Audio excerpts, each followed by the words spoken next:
All right, guys, so we have another 28 gauge. This one is a stock choke test with Windy Hill 28 gauge. Stay tuned.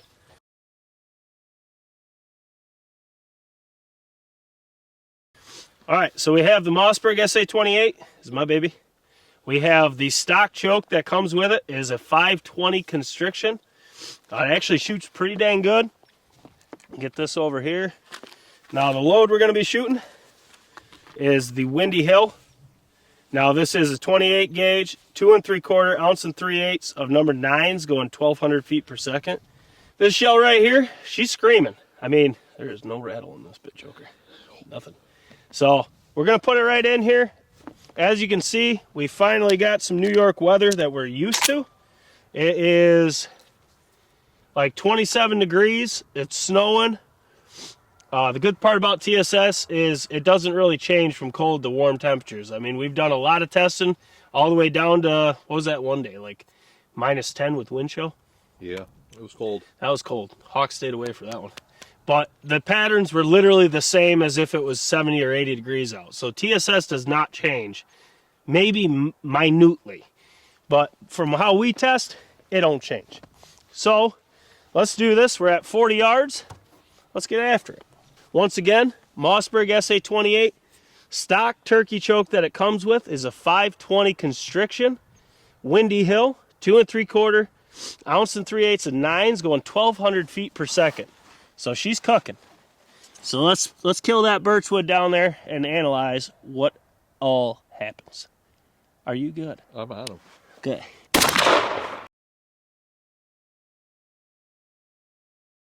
All right, so we'll go down, check it out.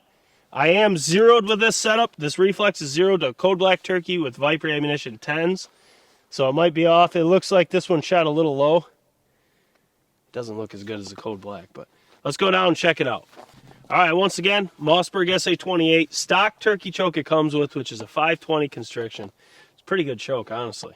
Windy Hill, prototype 28 gauge load, 2 3/4 ounce and 3/8 of 9s going 1,200 feet per second. Let's check it out at 40 odds. This is what we have here today. Dude, this got a legit flying V right there. You see the migration right there. More migration than we've seen in duck season. Anyways, well, I was holding dead wattles. It does look centered, and that was what scared me when Moose said it looks like it's centered to where I was aiming, because the camera's got a better eye than we do. This is really open.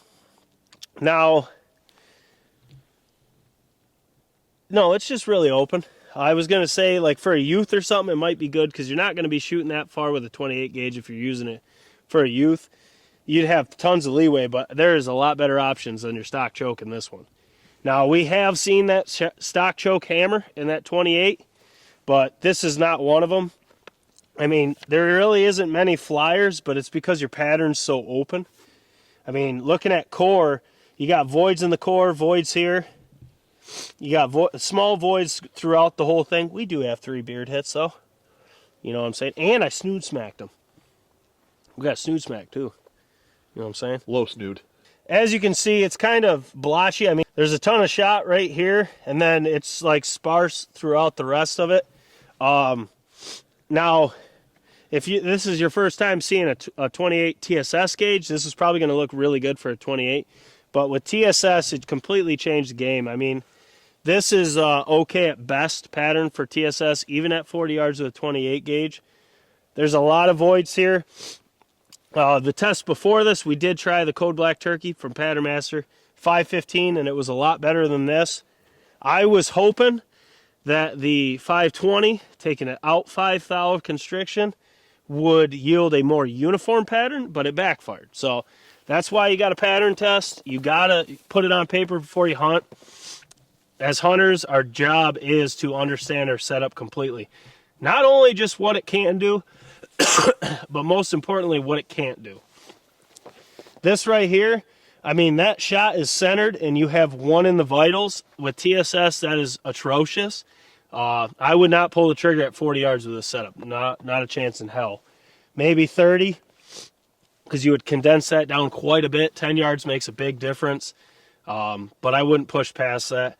That's why we do what we do on the channel, is to yield reference videos so you guys can check these videos and see if the performance is what fits your hunting application. Because not all of us want screaming tight cores, because some of us hunt swamps or I almost said flooded timber or hardwoods where you can very easily not see a turkey till 20 some yards and that's your shot. You don't want screaming tight at 40 if you're shooting those applications. But everyone has a preference. No one's wrong as long as it's yielding ethical kills and you're not whiffing birds. That's all that matters. But we do have a lot to do with this right here. I know that he has made a new load in 28 gauge, a couple of them. We will be testing those shortly. But guys, as always, if you want to see these tests early, links down below to our Patreon and YouTube memberships. YouTube memberships especially, you'll be able to see videos early, up to a month early. You'll have exclusive content behind the scenes. That's the same on Patreon. Things you won't see unless you're supporting us through those routes. That extra support allows us to do what we do. And eventually we're going to be building TSS trap targets. Just got to get the time to do it. We wanted to go 5 wide with it so we can really pump out content. But if you're new to the channel, make sure to subscribe. As always, smash the thumbs up button. Drop your comments below. Let us know what you thought, if this is something you're looking for, or what you thought of the performance at hand. With all that said, we got a lot to do. It's just firing up, and I'm pretty excited for this year's Turkey Pattern Series. We got a lot of cool content coming. You guys are going to want to subscribe, hit the notification bell, support us on Patreon or YouTube memberships. Don't miss out on that. You're going to get a lot of exclusive content, early videos, giveaways, all that fun stuff. But guys, Jake Sleesman, Blue Collar Outdoors. We got more to pattern today. It would be nice if we would have had this weather for duck season, but we did not. Sucks. But as always, guys, hope you had a good season, and we'll catch you on the next one.